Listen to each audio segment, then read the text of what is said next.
So this morning has not gone that well for me, so that's all right. First class, like this projector wasn't working and it's not good. So, all right, so we started with our energy theorems, right? Our principle of virtual work, our principle of least action. With that, we used the principle of total potential stationary, total potential energy, right? From that, we can devise, right, this equation that takes into account internal strain energy and work energy to get the total potential energy. And then we would take that variation, set it to 0, right? Based on a small infinitesimal, right, an arbitrary displacement amount of our system. And we would set that equal to 0, and that's when we know we can, that's essentially our solution process, right? So with the bar element, we did a variational development, which we ended up getting the exact same stiffness matrices that we did by going through our mechanics-based method. Right? So the variational beam element, we're going to start by looking at, or we started to look at this beam element where we had a uniform load across over the length, right, between our nodes. We had displacement and rotation as degrees of freedom, right? And because we have rotation and displacement, we're going to have rotational forces, which are moments, right? And then our transverse or our transverse forces, which are like reaction at 1 and reaction at 2, right? So we had this, we have 4 degrees of freedom. We go through the same process as we've done many times now, where we have 4 degrees of freedom, so we have 4 generalized degrees of freedom, okay? Because there's a relationship between displacement and rotation, right? One is the derivative of the other. We can use all of these generalized degrees of freedom in our equation for displacement.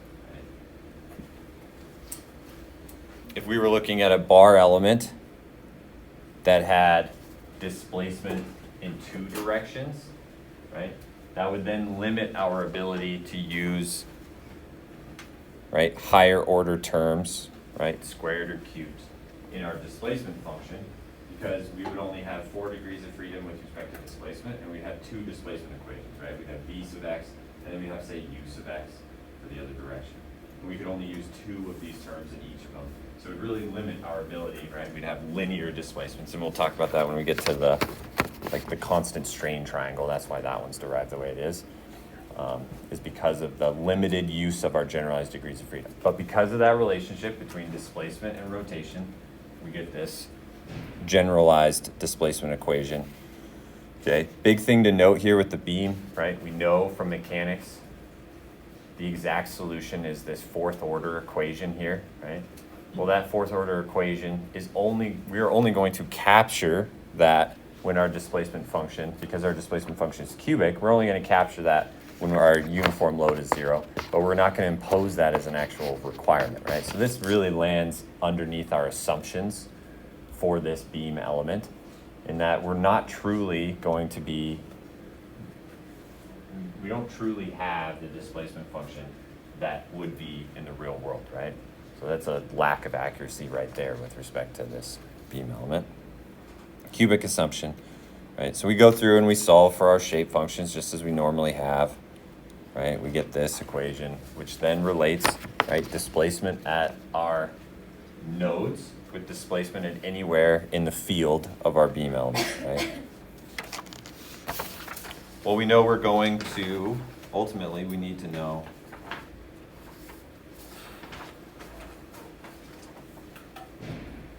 strains, right? Stresses.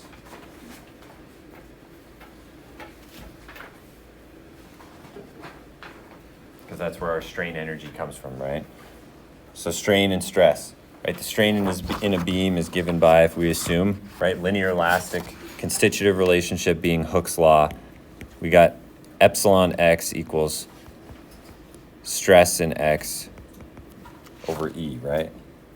So that's kind of the relationship we got here. Well, we know stress, because of our mechanics, right, is my over I. In this case, though, we're looking at a positive uniform load. So that's why our differential equation up here for our beam bending was negative, right? Negative load, okay? So if we use that relationship, we then decide, okay, if we impose my, oh, that's terrible, y, my over I multiplied by modulus elasticity, right? That's our strain. So we got this relationship from Hooke's law.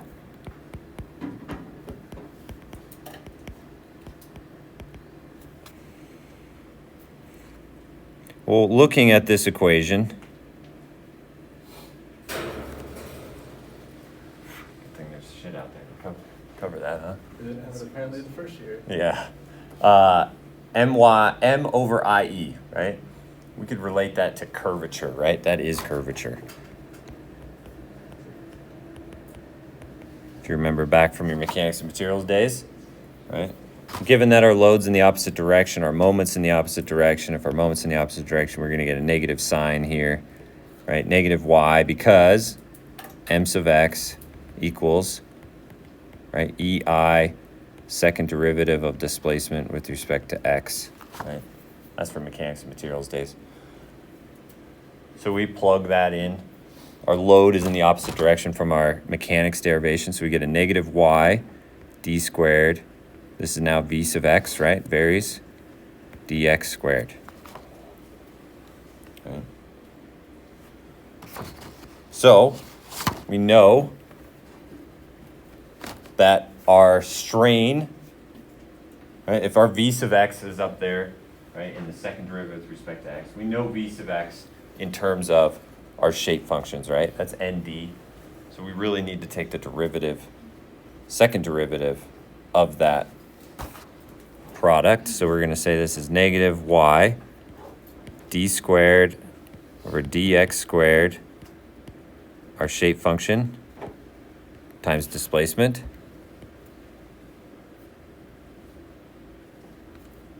I'm just going to pull the... Dang.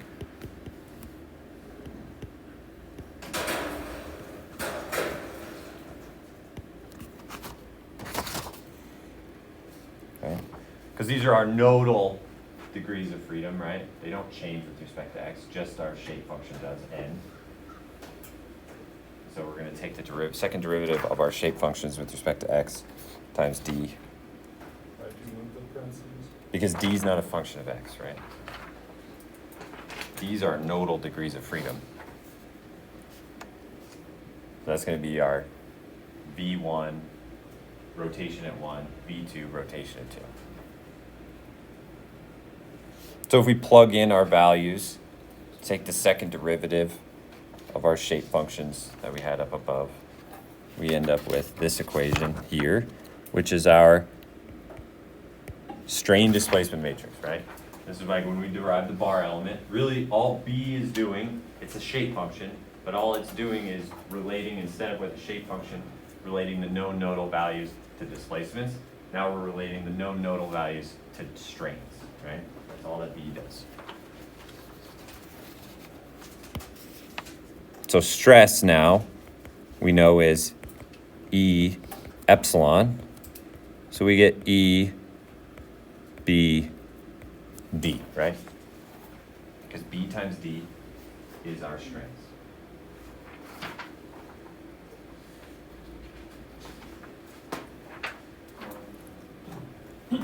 So we take strain energy now, right? Because we know that strain energy is the area underneath our stress strain curve, right?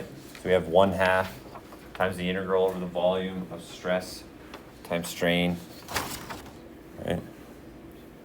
And because we're neglecting shear deformations, right? We're saying plane sections remain plane. If this section displaces, right? We don't get a shearing across the plane or along the axis of our beam. We still get that same relationship, right? Stress times strain. Well, we get just sigma x epsilon x. So if we plug that into our equation, right, over the volume, same equation as you had in the homework, something like that, right?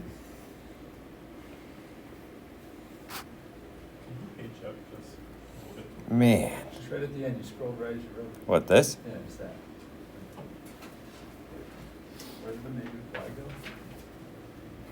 It's in that B. Okay. B. That is our strain displacement matrix. Are we good? Okay. All right, so we have strain energy, okay? Well, if we go back to our bar element, because that's,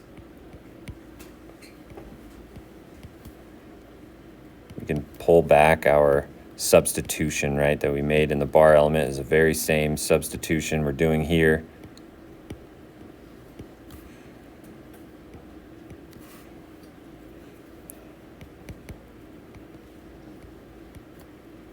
Oh.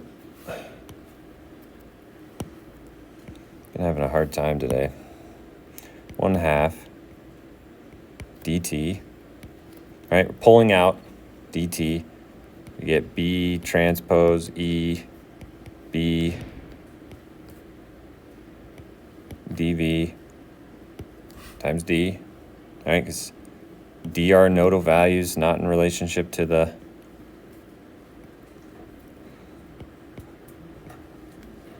right, and as similar we had in the bar element, right? This stiffness, elemental stiffness matrices, case of E, pops out of here, right? Where we, case of E is the integral over the volume, BT E times B dV.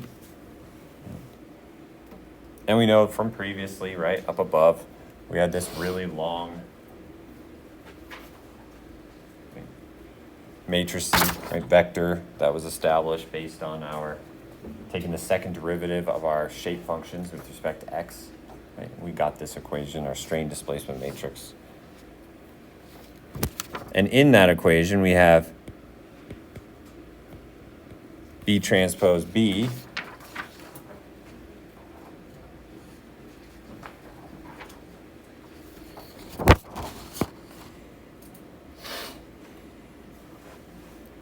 so if we look at, right, that's our integral over the volume of the transpose of our strain displacement matrix times E times strain displacement matrix over the volume.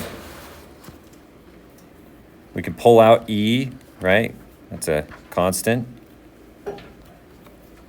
Taking the integral over the volume, right, over the length here, because our strain displacement matrix is only a function of that. So we've got B transpose, that's what this is with all of our values, right? This is B transpose, B,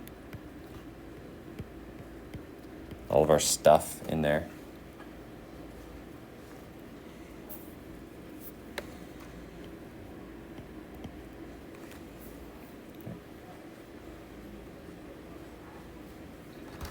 Well, we have this integral that remains over the area, right? We had this y term over dx. Anyone know what this is? It's the integral over the area of y squared dA. Yeah, moment of inertia. Yep. First moment of the area. So we get this is equal to I. So we can pull I out right now. So we have E sub I, the integral, 0 to L. Right, this is our B sub T. Just a bunch of stuff in it. B sub, or just strain displacement B dx. We multiply that through, we integrate it over our definite integral. We end up with a elemental stiffness matrix that looks like this. I don't know why I didn't write this out for you guys.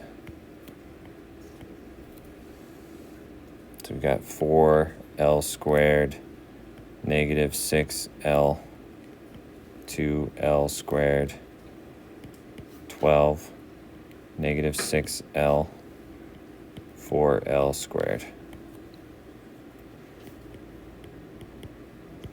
And it's symmetric about the diagonal.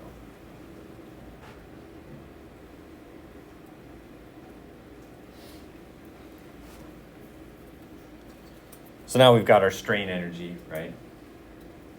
Equation. Well, we know potential energy is a function of not only the strain energy, bless you, and the external work. Well, the external work is a bit easier in my opinion, right? Because it's just force times distance. So if we look at our forces, right, we have R1, V1, right? That'd be the reaction at our first node times the distance over which that node displaces. We've got R2, V2. We also have rotations, right? That's also a distance. So we have a moment, M1, theta 1, M2, theta 2. Now we have the integral, right? Over the length, right? Because we have applied forces over the length. We have V sub x. That's the displacement along the length. That displacement, right, has a load on it at every dx. So that would be the external work applied due to our uniform load. We simplify this by looking at it in terms of displacements, right, of our, if we impose V sub x, right, is really the shape functions times our degrees of freedom, right, the rotations, displacements, not only transverse displacements, right, V1, V2, but theta 1 and theta 2. So if we pull all of that out, right, we call it D transpose, we could say that all of our forces, right, this would be R1, R2, M1, M2, plus now the integral from 0 to L. We made the substitution that our displacement along the length is our shape functions times our nodal degrees of freedom, NT, because we did transpose of the D matrices.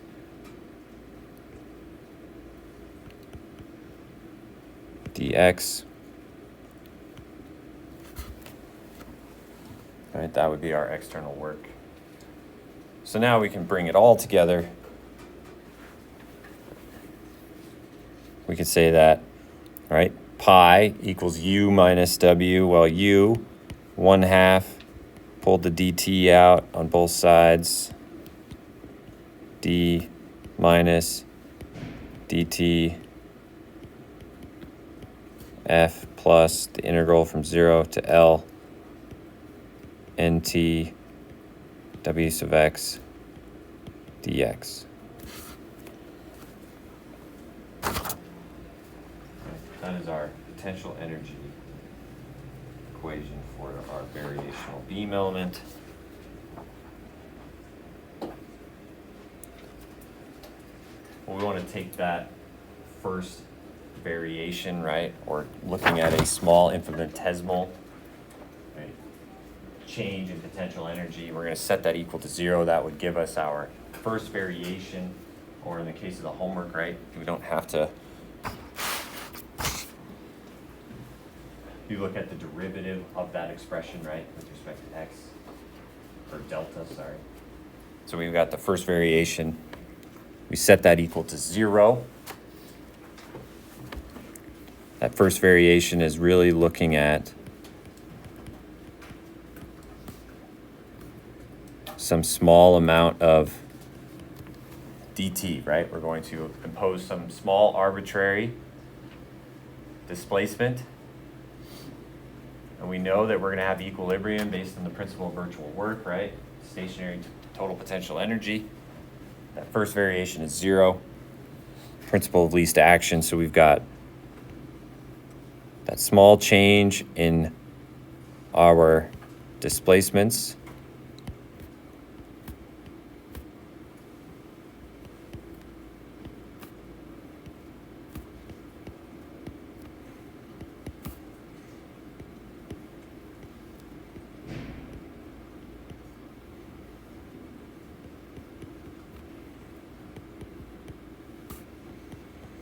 Set that equal to 0. These are arbitrary values, right? So they have a known value, arbitrary. Doesn't really matter much. But those can't be zero. If those can't be zero, then the other terms have to be zero. So from that, we end up with our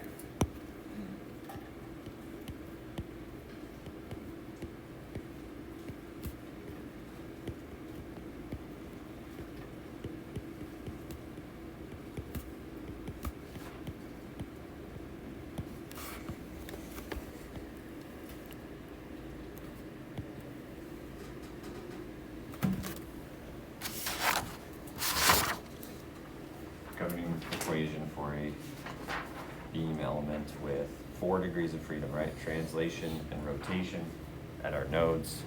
Okay. So it's like taking the partial with Yes. respect to D transpose, Yes. but not of D. Not of D, no. Weird. Yeah. It is really weird. It's not a very. Energy.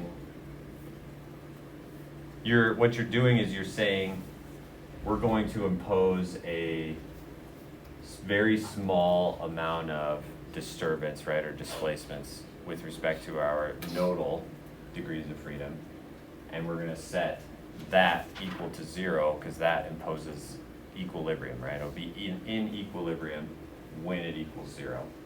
And so because we're imposing these small displacements, right, setting one of those, yeah, I mean, D transpose D, right?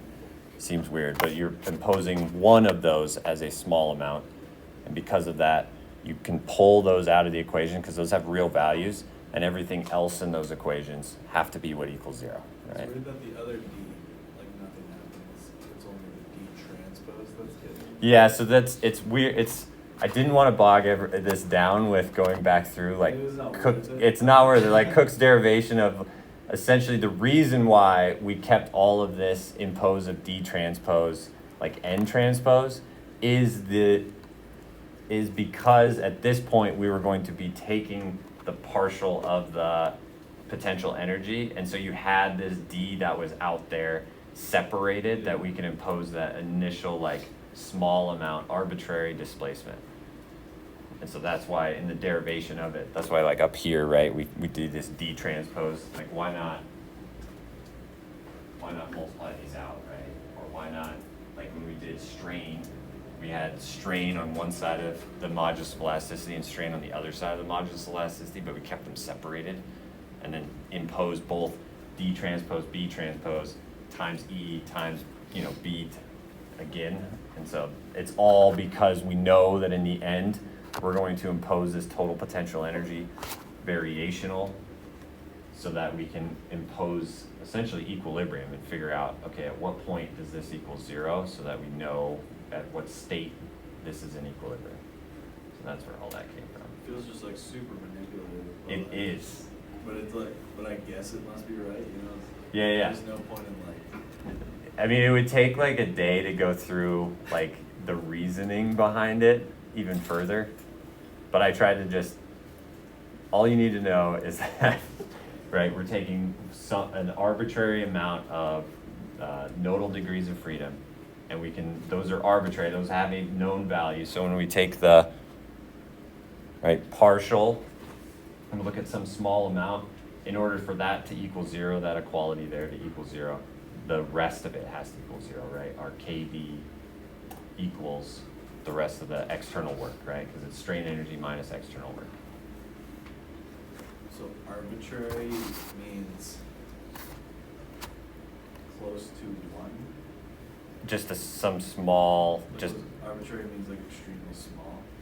no. Arbitrary means that, that right? it's like it doesn't affect this relationship. Like we're going through and we're imposing a very small displacement, like a dx, if you will, right? A small amount, and we set that amount equal, like we take that small amount and impose that in our potential energy equation, and because we impose some small amount, right, these values just become arbitrary, right? It's like they could be very, very small, right?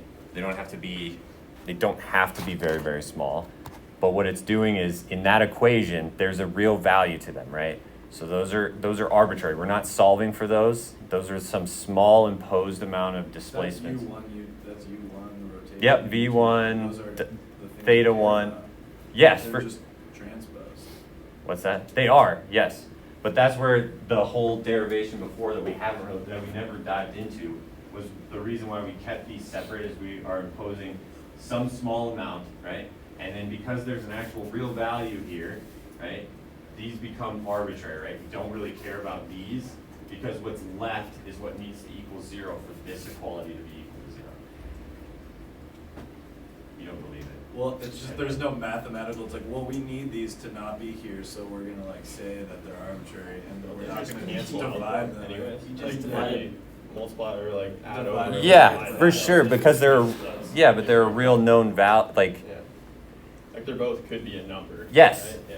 but it doesn't matter because what matters is the rest of it that makes that equal to 0. Okay, I guess if you think about algebraically is what I was looking for. I guess like dividing them out or like their matrices, so you're like invert, like I don't know. If that name was variable, You're getting too deep, Elias. You don't need it. It cancels once you. I mean, you could divide them out, right? Because you're setting it equal to 0. Right, but you can't Or you just just- divide. you set them equal When to you each other. add it to the other side, it just cancels because it's multiplied. If it's on both sides of Yeah, the yeah, equation, sure, it's sure. 0. So you like, yes. The point is that it's there, but it doesn't matter. It doesn't affect the end That's why it's answer. Because to make that equal to 0, we don't give a shit about the DTs, right? We care about the rest of it because that's what will actually make this equal to 0. So okay, that part's. Does that make more sense? Yeah. Sorry if I I was guess the confusing main you. confusion before was just why we're not also taking the derivative of d, which is the same variable. It's just- That one is just a more involved like explanation because It's the same thing, just in a different orientation. So Yes. like, I think of taking the derivative with respect to a matrix, that's like a weird, I don't know, that's a weird concept, but no need to explain. we're imposing a very like. I just don't want to go too deep. Yes, I mean you're kind of. I mean we can't take the derivative of this to minimize it. It's variational, right? Because we have a definite integral in there. And so what you're imposing is that it's like we talked about in the work energy, like the principal virtual work and potential energy, is that we're essentially saying we're going to move this a little bit and it's going to be in equilibrium when the energy in equals the energy out, right? If there's more of one than the other, then it's going to have to continue to move until we reach equilibrium. So that's why we separate these, because then we're just saying, okay, we're going to impose a small amount. It doesn't matter in this equation because if you divided it out, right, it's not going to contribute to what makes it 0. The rest of it does. We can go through the Cook thing. It took me a long time to figure that one out. Honestly, probably don't care. Yeah. You shouldn't care, Elias, but you do, and that's fine. Okay. So let's pack all this into a couple pages, right? So we've got our assumptions were that this bar was straight. It acted linear. More importantly, I guess, linear elastic.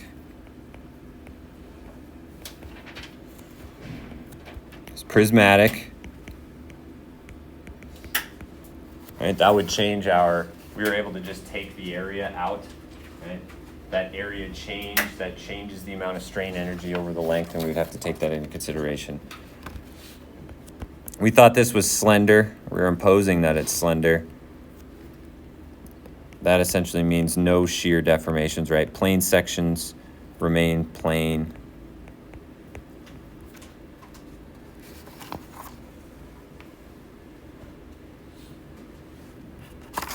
And we're looking at a 2D case, right? It's planar.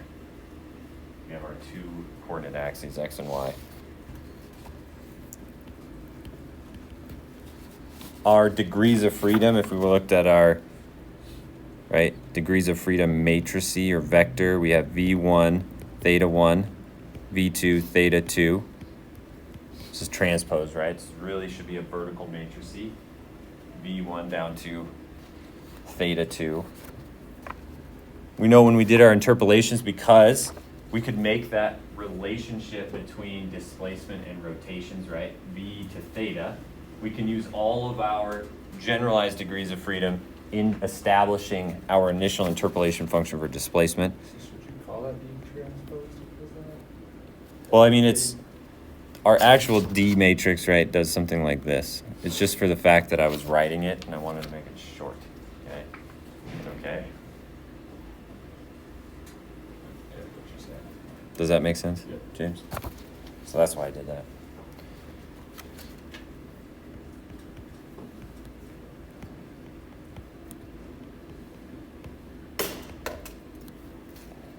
All right, so we were able to use all of our generalized degrees of freedom in our displacement interpolation function. All right. And as we know, we made this relationship, or we knew there was a relationship between the displacement for a beam, right? The fourth derivative of displacement with respect to x is minus the load over EI, right? We have this because of the load direction.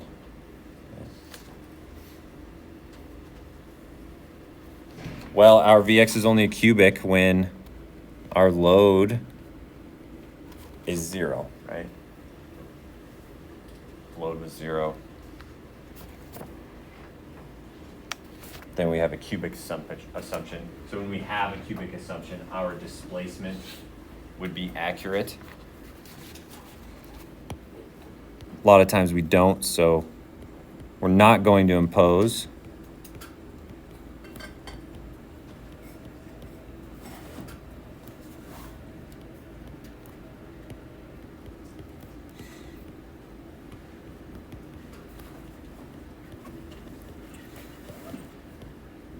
Oops. So it's going to impose some inaccuracies, right? If we have a load function on our beam, then our displacement assumption that we made for the displacement over the length of our beam is no longer accurate, right? We know because of stress-strain relationships, we had this negative y dx v sub x v squared, the second derivative, right? We know that we could then relate our displacement to our shape functions. So then we got this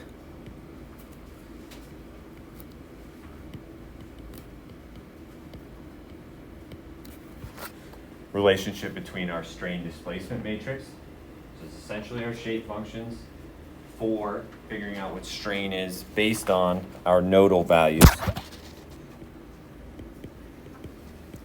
And we have a linear elastic beam element. So we're going to say that it follows Hooke's law. If it follows Hooke's law, we have this stress-strain relationship. Therefore, when we made our jump to strain displacement,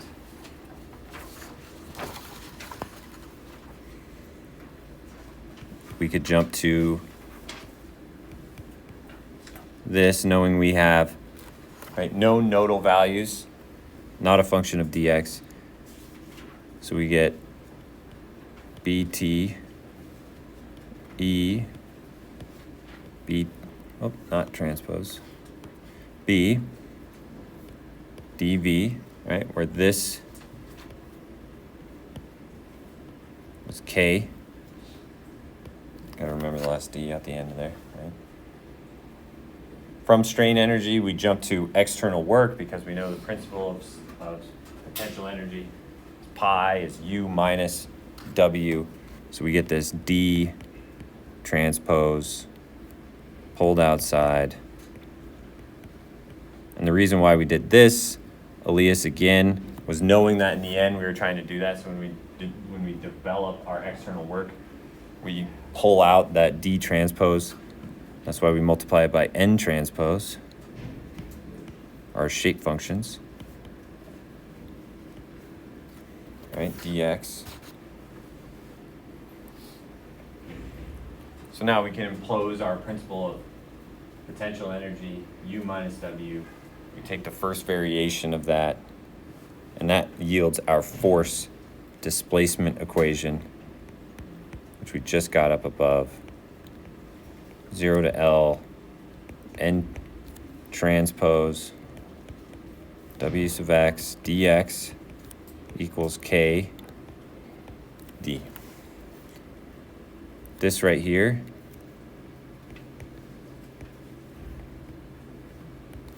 is what we would call our energy equivalent forces, nodal forces, right? In the finite element method, right, these finite elements know nothing about what's going on between it except for what we have made for the assumptions, right? Which our assumptions gave us a displacement matrix, right? And so if we're applying a force between nodes, right, that element has no idea that those forces exist, right? So what do? We take those forces and we apply them at the nodes, right? So we come up with what are the equivalent forces based on energy, right, that we could impose at our nodes that would impose the same amount of energy, right? So that's where that equation comes from, F's equivalent. And we'd have to do that, and then we're going to do it here in a second. But so what do we get? Well, we get all of these results, which are, right, our first ones are shape functions, right, N. Next one's our strain displacement matrix. Finally, we have our stiffness matrix for our beam element. Okay.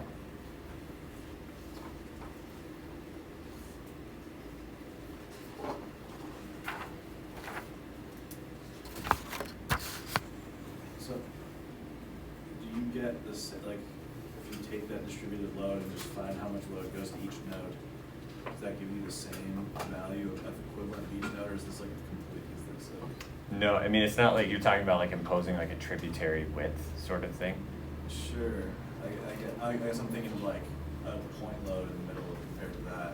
You're not, like if you relate the distributed load to the shape function of how displacement changes along the way. Yeah, but in that shape function is the rotations that are attached to that same load also, right? We have theta 1 and theta 2 are also in that matrix. So you would end up calculating what is the reaction due to that point load, but also if you impose that point load, it's going to want to rotate the ends of your beam also, right? And so you'd end up with moments that you would be applying at the nodes also.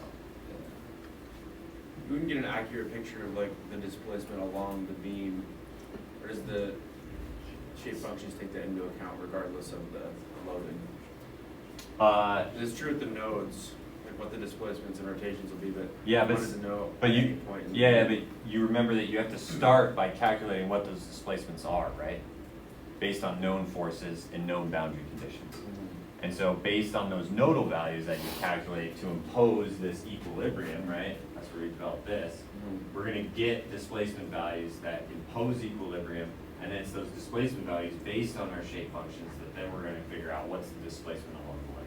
So the shape functions are what tell us that. Yes. Versus gas. Shape functions are what impose our assumption of what the displacement does across the length of our beam. We'll stop there. Gotta start the week off slow. I will be in my office today